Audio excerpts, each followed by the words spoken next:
he let him take those punches where he just took them without defending himself. I mean, I was like, what the f are you doing? And then once the fight kind of got going and, you know, some of those punches were landing,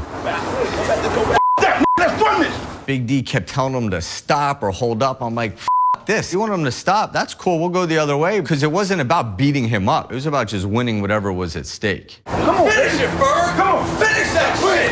Stop playing. Finish that. Finish it. What's up?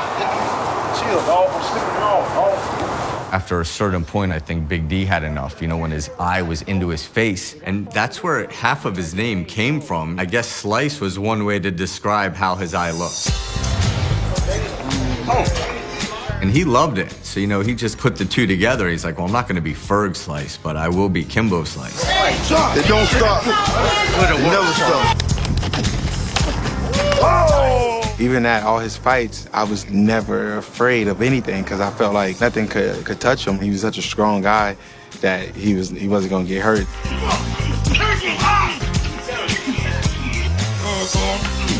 I went to a few of them. I was in the ring too. Hit him, Kevin. Hit him, Kevin. You ain't want to see none of that. All day. It's how you eat, man. My dad wanted everyone to put baby oil on him, so if the guy grabbed him, it'd just slip off. Mike was like, nah, I can't do it, Ferg. I can't rub baby oil on you. So I'm in the back, rubbing baby oil on him, you know, getting him right. The dude threw a jab, but stepped on the shoe at the same time. Hit him, Ferg, hit him. And my dad, like, fell back. I was looking like, oh my God. I said, get him, Kevin. Get him. And everybody was uttering, get him, Kimbo, get him, Kimbo. So Mama Dad has one shoe on and he's fighting, so he picks the guy up, throw him in the garage.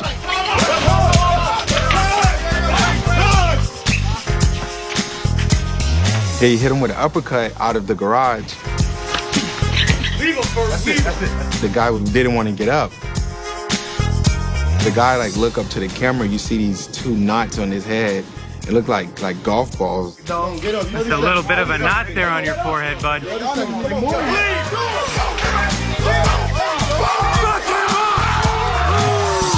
I don't think nobody would want to go in the ring with him. I know I wouldn't. The internet transformed him into something that became a household name.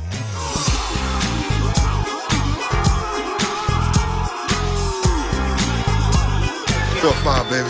That's it. Trey, I love you, boy. Fucking thing to love you, boy. Where? Kimbo one day said, you know, I'm tired of coming to these things and I'm the only one fighting.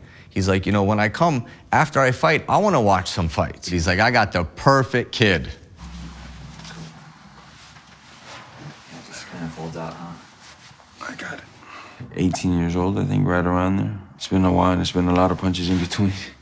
But yeah, I was pretty young. We were at the same gym out of Miami.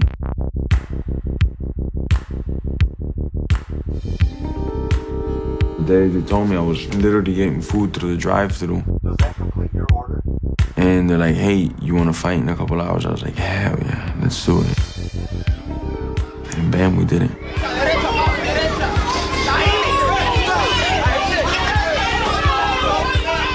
We had set that fight up and, you know, he impressed everybody. I never thought it would generate the millions and millions of views that it's generated. It's one of the biggest fights that most people recognize me for still to this day.